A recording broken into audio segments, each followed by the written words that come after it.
2025 August ತಿಂಗಳಿನಲ್ಲಿ ಚಿತ್ರಮಂದಿರಗಳಲ್ಲಿ ತೆರೆಕಂಡು ಪ್ರಸ್ತುತ OTTಯಲ್ಲೂ ಲಭ್ಯವಿರುವಂತಹ ವಶ್ 2 ಮೂವಿ ಅರೌಂಡ್ 8 ಕೋಟಿ ರೂಪಾಯಿಯ ಬಜೆಟ್ನಲ್ಲಿ ನಿರ್ಮಾಣಗೊಂಡಿದ್ದು ಅರೌಂಡ್ 14 ಕೋಟಿ ರೂಪಾಯಿಯ ಆಸುಪಾಸು ಇದು ಬಾಕ್ಸ್ ಆಫೀಸ್ ಕಲೆಕ್ಷನ್ ಅನ್ನು ಸಹ ಮಾಡಿತ್ತು.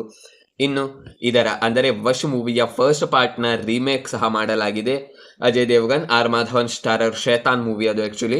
ಈ ವಶ್ ಮೂವಿಯ ಫಸ್ಟ್ ಪಾರ್ಟ್ನ ರೀಮೇಕ್ ಅನ್ನು ನೀವು ನೋಡಿದ್ದಲ್ಲಿ ನಿಮ್ಮ ಒಪಿನಿಯನ್ ಅನ್ನು ಖಂಡಿತ ತಿಳಿಸಿ. ಇನ್ ಕೇಸ್ ನೋಡಿಲ್ಲ ಎಂದಿದ್ದಲ್ಲಿ ಸದ್ಯದಲ್ಲೇ ಆ ಮೂವಿಯ ರಿವ್ಯೂ ಸಹ ಇದೇ ಚಾನೆಲ್ ನಲ್ಲಿ ಅಪ್ಲೋಡ್ ಆಗಲಿದೆ. ಸೊ ಚಾನಲ್ ಅನ್ನು ಸಬ್ಸ್ಕ್ರೈಬ್ ಮಾಡಲು ಮರೆಯಬೇಡಿ.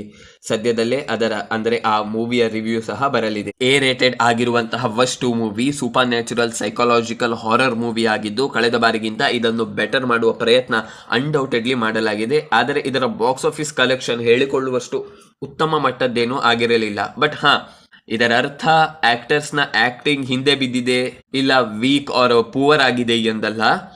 ಈ ಸಿನಿಮಾದಲ್ಲಿನ ಲಿಟ್ರಲಿ ಎಲ್ಲರೂ ಆಕ್ಟಿಂಗ್ ವಾಯ್ಸ್ ತಮ್ಮ ಬೆಸ್ಟ್ ಅನ್ನೇ ಇಲ್ಲಿ ನೀಡಿದ್ದಾರೆ.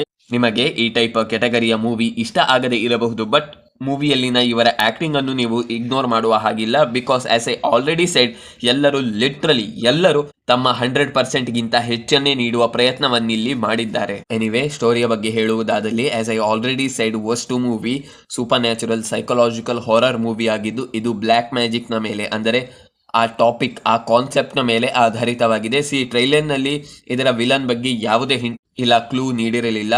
ಪ್ಲಸ್ ಇದರ ಫಸ್ಟ್ ಪಾರ್ಟ್ ನ ವಿಲನ್ ಬಂಧನದಲ್ಲಿದ್ದಾನೆ ಅಂಡ್ ಆಲ್ಸೋ ಈ ಬಾರಿ ಆಲ್ಮೋಸ್ಟ್ ಎಂಟೈರ್ ಗರ್ಲ್ಸ್ ಕಾಲೇಜನ್ನೇ ವಶೀಕರಣದ ಮೂಲಕ ತಮ್ಮ ಕಂಟ್ರೋಲ್ಗೆ ಅಂದರೆ ತಮ್ಮ ವಶಕ್ಕೆ ತೆಗೆದುಕೊಳ್ಳಲಾಗಿದೆ. ಸೊ ಈ ಬಾರಿ ಇಲ್ಲಿ ವಿಲನ್ ಯಾರು, ಅವನಿಗೆ ಪ್ರತಾಪ್ ಏಕೆ ಬೇಕು, ಯಾವ ಕಾರಣಕ್ಕಾಗಿ ಅವನು ಈ ರೀತಿ ಹೀಗೆಲ್ಲ ಮಾಡಿಸ್ತಾ ಇದ್ದಾನೆ ಅಂಡ್ ಒಂದು ವೇಳೆ ಅವನಿಗೆ ಬೇಕಾದದ್ದು ಸಿಗದೇ ಇದ್ದಲ್ಲಿ ಅವನು ಏನು ಮಾಡ್ತಾನೆ ಅಂಡ್ ಟ್ವಿಸ್ಟ್ ಅಂಡ್ ಟರ್ನ್ಸ್ ಗಳೊಂದಿಗೆ ಸ್ಟೋರಿಯಲ್ಲಿ ಮುಂದೆ ಏನೇನೆಲ್ಲ ಆಗುತ್ತೆ ಎನ್ನುವುದನ್ನೆಲ್ಲ ನೀವು ಸಿನಿಮಾದಲ್ಲಿ ನೋಡಿ ತಿಳಿದುಕೊಳ್ಳಬೇಕು. ಆಲ್ಮೋಸ್ಟ್ 1.25 ಗಂಟೆಯ ರನ್ ಟೈಮ್ ಅನ್ನು ಹೊಂದಿರುವಂತಹ ಈ ಮೂವಿ ಎಲ್ಲೂ ನಿಮಗೆ ಬೋರ್ ಟೈಪ್ ಏನನ್ನು ಮಾಡುವುದಿಲ್ಲ. ಮೇನ್ಲಿ ಹೇಳಬೇಕೆಂದರೆ ಫಸ್ಟ್ ಹಾಫ್ ಮುಗಿದಾಗ ಇಷ್ಟು ಬೇಗ ಫಸ್ಟ್ ಹಾಫ್ ಮುಗಿದೇ ಹೋಯ್ತಾ ಎನ್ನುವ ರೀತಿಯಲ್ಲಿ ನಿಮಗೆ ಫೀಲ್ ಆಗಬಹುದು. Throughout the entire movie ಎಲ್ಲೋ ಟೈಮ್ ವೇಸ್ಟ್ ಟೈಪ್ ಏನನ್ನು ಇದು ಮಾಡುವುದಿಲ್ಲ.